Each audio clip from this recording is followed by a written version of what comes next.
Dzień dobry YouTube, Yakshay Maj. I am Atticus Schaefer, and my dear friends, welcome one and all back to my channel here on YouTube. A big vitami to you. Dear friends, I am so incredibly excited to say welcome to this, the next installment of my behind-the-scenes series of videos here on my YouTube channel from my television show ABC's The Middle, which was a show that I was on. I played the youngest character, Brick Heck, for pretty much 10 years. This behind-the-scenes series is covering, and it's me reminiscing photographs and video clips that either I or my mom, who was with me through the entirety of the show, took with our own hands, our own behind-the-scenes footage. This is not viewable to anyone, and it's not accessible to anyone else except me, so this is never-before-seen pictures and videos and footage that I have collected together of our Season 9 of our show. Season 9 was a very auspicious season for us as a television show because it was not only our final season, but also we reached and surpassed 200 episodes of our show in Season 9, and that was a topic that I was able to speak on quite a bit in previous installments of this series. But for those of you who are new, I like to have these videos feel as if you all are hanging out with me somewhere and I have a projector of old photographs and we're just casually hanging out and I'm able to reminisce to you all my various memories from me being able to look at my old photographs and my old video clips and in some way tell a story, sort of, with every one of these videos. It's a little bit of my version of a documentary of my time on the show, but also it's a preservation of film history given that Warner Brothers Ranch was torn down a while ago and all of this history is actually in effect gone physically, but at least we have these digital copies of memories that we can show. So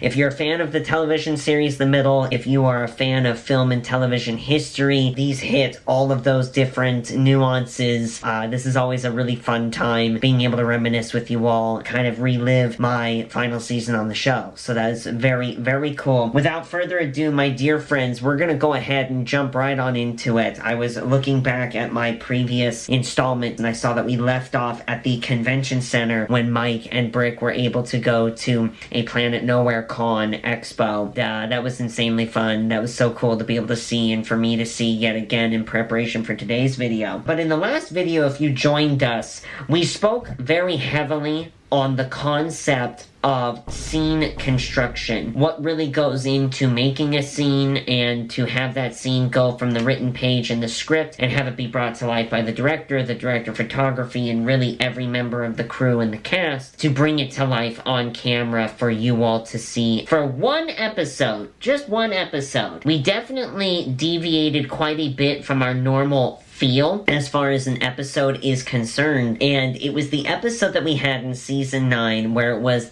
I think it was called Hex versus Glossner's The Final Battle, and it was really where the whole neighborhood rose up against the chains of oppression that were set upon them by Rita Glossner, played by Brooke Shields. And this was a really funny culmination of really all of those episodes where the Glossner kids and the Heck kids have to battle it out. This episode had a lot of new cinematography and new special effects that we all got to take part in. There was a lot of action, there was a lot of fast-moving camera shots, battle sequences, air quote battle sequences. For me, as an artist, that was actually particularly fun. Being completely honest with you, all the other castmates complained about this episode. I really don't know why. I don't know if it was because they were more involved in the battle sequences than my character Brick was. However, it still was something that was unique and interesting for us as a show, and they chose the absolute best director possible. His name is Elliot Hegarty. He's an English director, and he actually really set the stage for making our cinematography interesting in the show. He would come up with shots even way back in the first season that were just absolutely outstanding and unique and really tasteful, and that was able to be a palette then that subsequent directors were able to use throughout throughout the show. And again, this is going all the way back to season 1 because he was thankfully with us throughout. But this episode specifically, which I believe was his last episode on the show, it really stood out and it made it a lot of fun and very interesting. So I believe right away I have a video clip for you all to see. We're just going to let this play out so you can take a look at it and then we can speak about it after. But let's check this out. Action. I'll give you action, yeah. And I run. And action!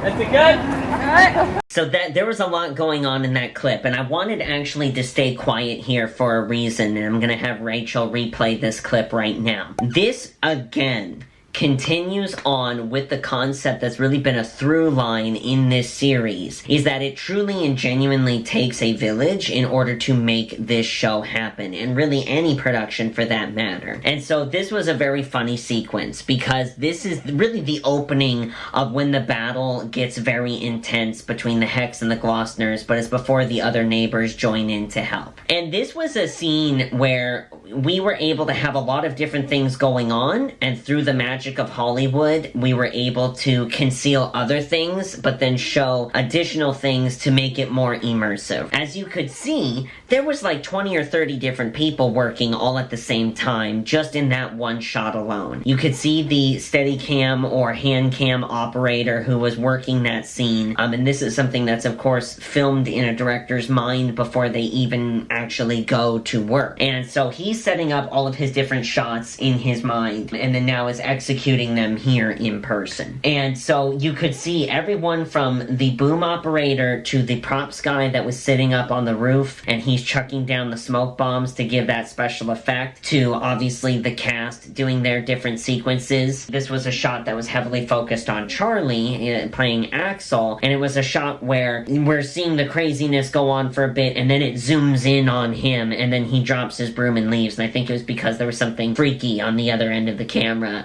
that's in the show. One of the Glossner kids is very terrifying. Also, this is where you can take less and make it appear as more. If you'll notice that the background actors who are riding the bicycles, and they went in front of the camera, and then they stopped, turned around, and went in front of the camera again, that's a simple trick that is used in Hollywood, where you're able to take a few amount of people and make them look like there's more of them. Have two people go in opposing directions, and then have them turn around and reappear somewhere else on the stage, and then be able to pass up through the camera again, and it looks like you're constantly seeing different people. And so that's really, really helpful. The other thing too is, again, the interestingness of the special effects. I can remember this day that in this shot specifically, they wanted Brick just to disappear. So what you guys couldn't see, I can't even tell if you can see even a sliver of me in this particular shot, but what ended up happening is that we were able to have me dive into an apple box just off of that front porch, because again, they wanted Brick to just disappear and we don't know where he went. Brick was able to just disappear, and it was really just me hiding behind a bush on an apple box while the rest of the scene took place behind the smoke screen, and then there was a smoke screen or a smoke machine in front of me pumping out this mist to make it look like a battlefield. And then of course our physical special effects guy, Joe, he had some of his people, one of them was the guy on the roof, and he actually got Hollywood smoke grenades, and you buy them from prop warehouses or prop stores, but they're smoke grenades that you pull the pin on. They don't have a spark, they don't just ignite, they're just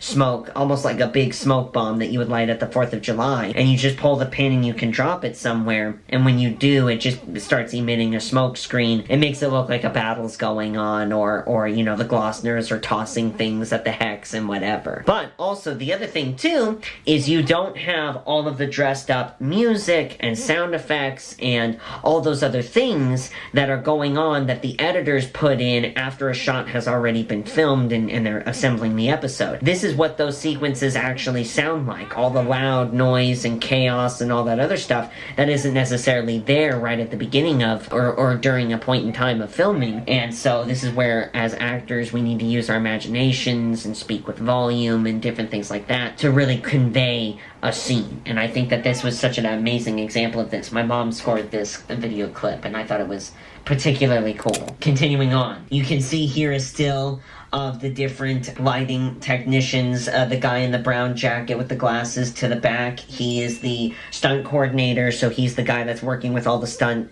men that are mixed in with the background, doing the different shots, or doing the different stunts, like battle sequence stunts that are needed, and so that's an interesting thing. Oh, here's another fantastic shot. So here's a couple of the background actors getting framed up here, and again, you can see that still of the props guy, practical effects props guy. He's sitting up there on the roof, and you see the different PAs. I think this is at a point in time when we were rehearsing. We weren't actually filming. So this was us gearing up for that shot that you just saw. Okay, so here's another shot of a scene taking place. This one I will talk over, but you can see Axel and Hutch's RV in the background, which was like their stakeout vehicle that they used to get to the Glossner's house in the show. It was very cold this night, so there was a lot of things steaming, like you can see those lights steaming, and that's a space heater that they have set up for us when we have to shoot outside on cold nights, that way we don't get sick or too cold. And they're actually filming a scene right now. That's why it's very quiet. They're all sitting there watching, and this is my chair next to me, and my mom's chair was always next to me. She bought her own chair. It wasn't that they gave her one. My mom had a camp chair that we put her name on with some tape. So they're talking right now. The scene is going on. This is when all the other neighbors show up.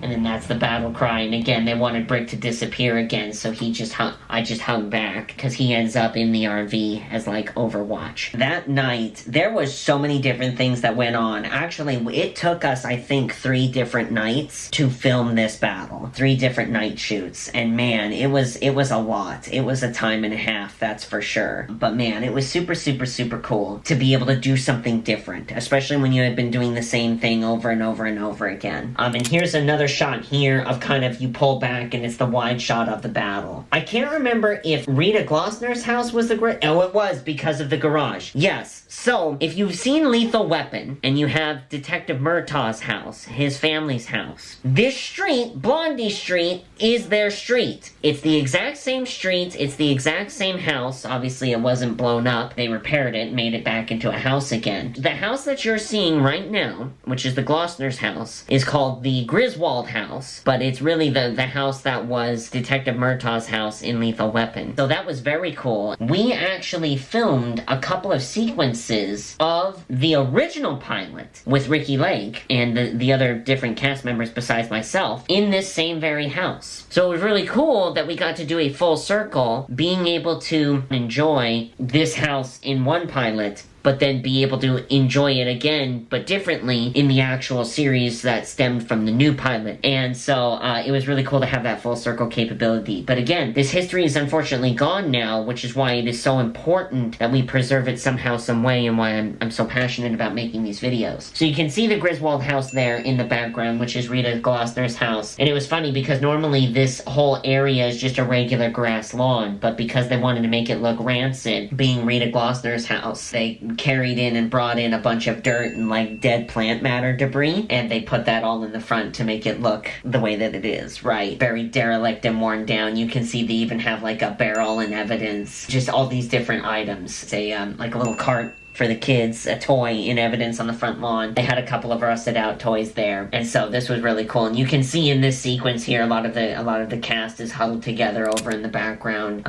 Neil is speaking with the first AD. Some of the other castmates and their second teamers are on their marks. I'm getting on my mark over here on the right, over by the camera. Actually, I'm having a PA help me find my mark because it was messed up in the dirt. That's why she's shining the flashlight over there by me, and then all the other different crew members as well. So, really fun, interesting sequence. And I don't mind telling this. Oh, here's a video of that same basic concept, so you can see me getting in there. And again, I was dealing with bursitis from eating very poorly and being a little overweight, and so I was walking with a cane at this point, and so that was why you saw that, because bursitis hurts, if you don't know. But no, a couple things, though, that are a little bit of behind-the-scenes lore, and a little bit of tea as if it's drama. It's not. You guys get it. Okay, I'm not cool. Patty actually ended up getting really hurt during this series of night shoots that we had to make the battle happen. Patty is one of those people who, not always, but a handful of times, she thinks she can do something, and then she does it and gets hurt, and is like, oh, I can't do that after all. And I know how she feels. That's real. That happens. And it was so bad because there's a sequence where, in that opening clip that we were taking a look at, Frankie's holding up a trash can shield, and Sue's behind her, and they're getting pelted. I can't remember if it was with tomatoes or tennis balls or something. They're getting accosted with some sort of flying debris, and it's banging against the shield. There was something that happened, and you all will remind me in the comment section down below, but there was a sequence that happened where the very next time we see Frankie,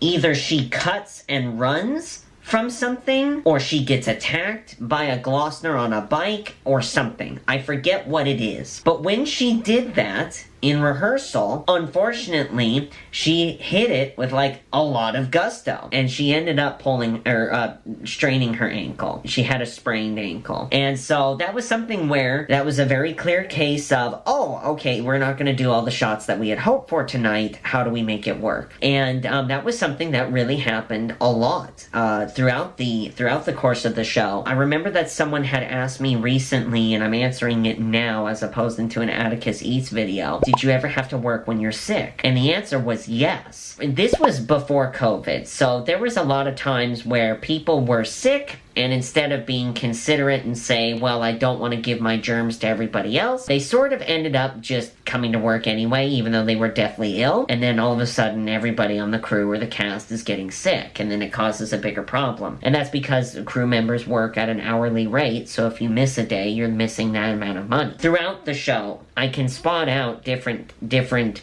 scenes and episodes where I go, this right here, this day I was puking in my dressing room, or over here, yeah, I was getting over the flu and I was ravenous for carbohydrate laden food. I relive things in Technicolor, as I may mention before here on the channel. That was one of those situations where the director, Mr. Elliott, he had to kind of be like, oh, okay, well, what shots were we going to do tomorrow and the next day that we'll just do tonight instead and make it work? And he did. So no one was any the wiser. They adjust some of Patty's choreography for the rest of this battle sequence, and then she, after this particular, or the day where she ended up getting hurt and came back to work, it was just, here, take this Advil and keep going. There were some times, though, when we were sick or hurt or out of commission for some reason where we legitimately just didn't work at all. And by we, it was like me. There was a time where I got horrific heat sickness because they had us dressed up in the parkas in Indiana winter weather, and it was 117 out. And so the next day I got heat sickness and I'm vomiting in my schoolroom. The medic came by and was like, no, I'm recommending he goes home. And so she told production, and then I got to leave. But then I was back the next day to work.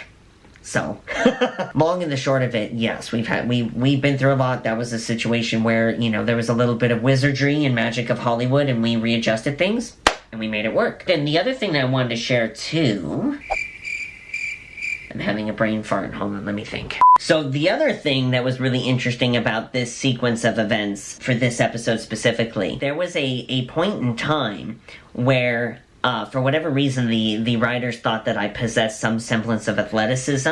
I don't know why. What ended up happening is Brick was able to find Cindy's hat, because the Glossners had stolen her ear flap hat. He was able to find it amongst the battle in the Glossners' yard. When he did, there was a point in time where Mike wanted him to get into a car for some reason and escape with something, and so he tossed him the keys, and what happens is Brick actually catches the keys in the hat. Neil and I had to do that probably 20 different times because I just kept missing the keys. He would overshoot it, he would undershoot it, you know, I would be pubitating as I was and gangly and lunge for something that was like, no, you missed it completely. And it was just one of those situations that it was so funny. And Brick is supposed to be surprised that he actually catches the keys, and it was so funny that surprise was real. In that scene, that was the first time I had caught the keys in the hat. So that was genuine shock that you saw on my face. Neil was surprised too. But anyway, here's the very next photo as well, the same night, and this is the one and only Elliot Hegarty. This was his final episode for the season, and it was so wonderful to be able to take a picture with him and have the nostalgia of this. So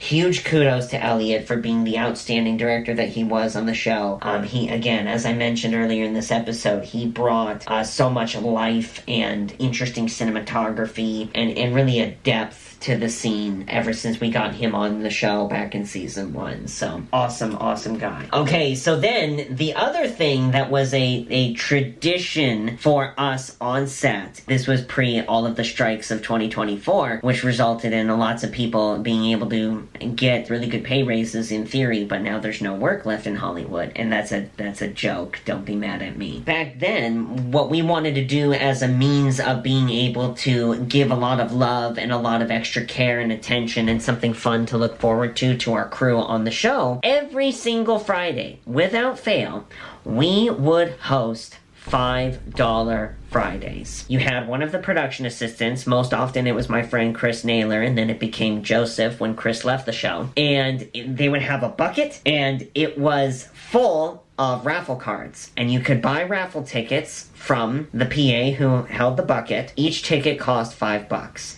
and you could put either your name on it, or the bucket goes to one specific person, or the bucket gets split amongst a department. And so what would end up happening is at the end of shooting every Friday, once all the raffle tickets were in, somebody reached in, pulled out a ticket, and then that was the winner of the $5 Friday bucket for that week. And we had some really good ones. We're talking about a single person or a department sometimes being able to split upwards of $2,000 or more, and it was such an amazing time to have like our own little lottery on the set. The rule was cast members, directors, producers, and writers, they were not allowed to put into the bucket for themselves. But they could donate to the bucket money and then get their own raffle tickets, but then put someone else's name on the raffle tickets. And that's actually what I did often. There was a lot of times where either like the executive producers didn't want to put in tickets, they just wanted to make the bucket get bigger, and they would put in money just to make the bucket pot get bigger. Or there'd be other times where it was people like me who it's like, okay, you know what, let's put in $100, make the bucket bigger, give me what, you know, however many tickets. Sometimes I wouldn't even get the full amount, I'd just be like, give me 10 tickets, and I'll write out one for every department. And so that was a really fun way for all of us really to bond as a set family. It was our way for those of us who were like the front of the call sheet people, air quote. We were able to give back to the back of the call sheet people, which were, again, the crew and everything like that. And I don't say that in a diminutive way. There's a lot of hardworking people, and we wanted to bless them. So that was a means for us to be able to do that. And so anyway, here are some images of a $5 Friday getting picked. It was me picking it. And I think he's... We will be doing a second pool for $1,000. Oh, that's right. So there would be multiple pools. So this was one of the last times I was able to pick for $5 Friday, which was really cool. For $2,875, Mr. Atticus is going to... $2,875 is at stake.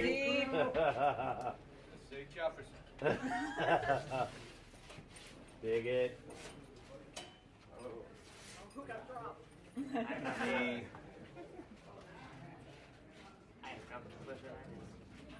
RJM $3.99. RJM. Transpo. Transpo for sure. Okay, so Transpo won. Nice. Right here. Boom.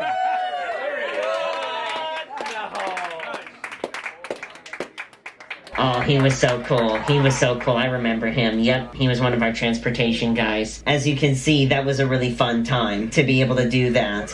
Everybody gets involved and starts to cheer. And then there was a second poll for $1,000. Or a second pot for $1,000. Are you kidding?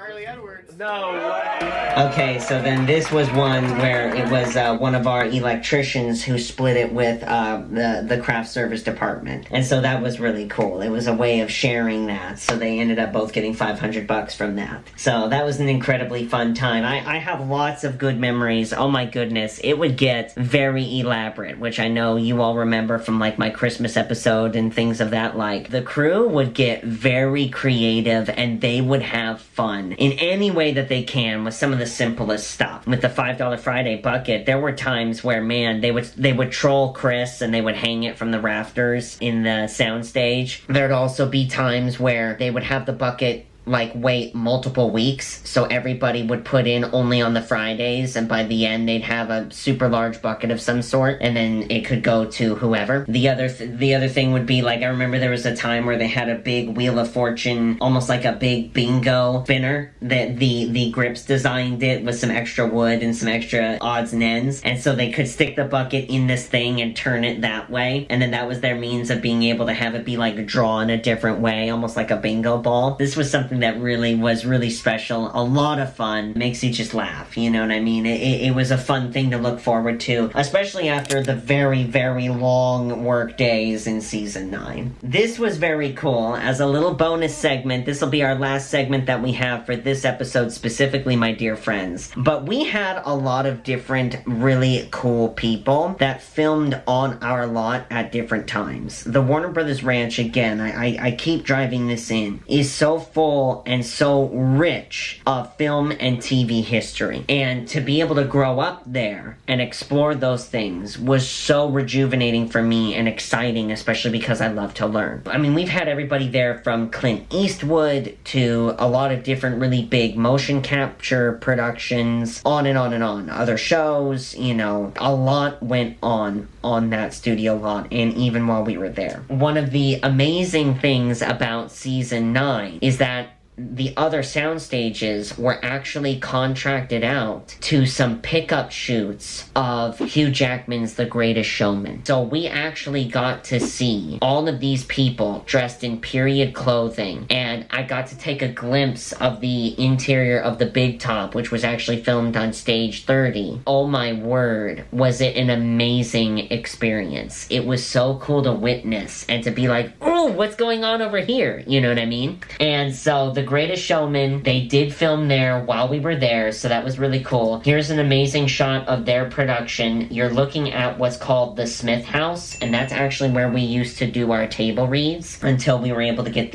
what they called the base camp bungalow. But you can see right here all of these different people dressed up in period clothing, early 1900s kind of clothing, and oh my goodness, it was so amazing to be able to witness this. And you can see their craft service department and their wardrobe department and whatever, everybody's milling about, getting ready to go in to shoot. And then in this follow-up photo here, you can see that they did have horses. So you have a horse trainer here with his horse, and other crew members, production assistants, wardrobe that are intermixing with the background actors, preparing them for their shoots that are for this day, this particular point in time. And man, that was just so beautiful to witness. But what was particularly cool is that this segment, excuse me, I just kicked you. This segment was filmed on a day where I was going to and from Blondie Street to be able to film, and it might have even very well been for the Gloucester Battle. And I believe it was coming back from a rehearsal. I'm one of those people where if someone makes eye contact with me and they're being positive, I want to give them a smile. And if we're like right next to each other, be polite and say hello. It was one of those sequences where I always loved to be able to drive in the golf cart, and I would always have Mary, my transpo driver, drive me. And so me and my mom and Mary and I believe a PA, we were all together in the golf cart and we were coming back from rehearsal. And as we were, something happened where I don't know if there was a truck that was making a turn in front of us or what exactly it was, but Mary had to slow and stop. And when she slowed and stopped, this trailer door opened and these 3 kids came out. And when I say kids, I'm thinking like 9 up to 13, 14 were their age ranges, and they were like right next to me. They looked up at me and smiled at me, and I was like, hello. And they were like, hi. And I was like, how are you guys? And they're like, good, how are you? And I'm like, hey, I'm great. great. And they were like, oh, it's so nice to meet you. And then we drove off. And as we were going back to base camp, Mary turned to me and she goes, do you know who those were? Who those kids are? And I go, no, who? And she goes, they play Hugh Jackman's kids in the movie. And it was like, yo, that's so insanely cool. Oh my goodness, I got to actually meet and interact with them. You know what I mean? And so that was insanely awesome. That was my little like, hey, here's my nod to this other production. We had our brief interaction. It was a really sweet time.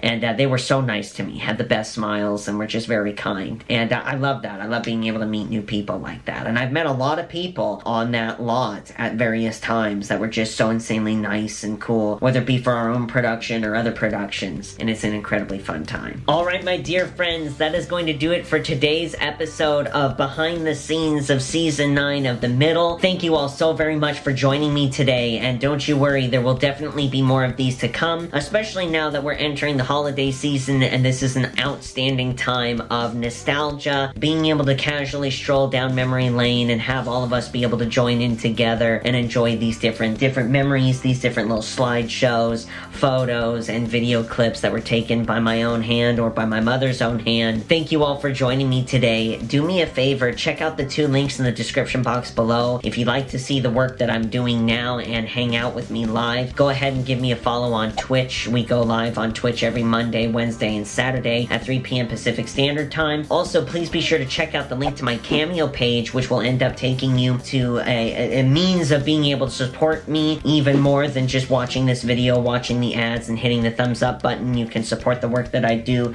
on both of my channels directly, and also it's a great means for me to be able to make your special days extra special, yours or your loved ones. And again, especially with the holiday season coming up, consider giving your loved one the gift of a shout out, video shout out from me. It would mean the world to me to be able to make their special days extra special and celebrate with you guys. Please be sure to hit the thumbs up button, subscribe to my channel if you haven't done so already, and please be sure to share this video on all of your social media so that way we can get more TV and film history fans, more fans of The Middle, and just more fans of reminiscing in general, being able to all come together and grow this community. It is definitely my pleasure to be able to interact with you all in the comments section, reminisce with you all, and answer some of your pressing questions. But all of you are so awesome. Thank you all for being you. God bless, and I'll see you in the next one.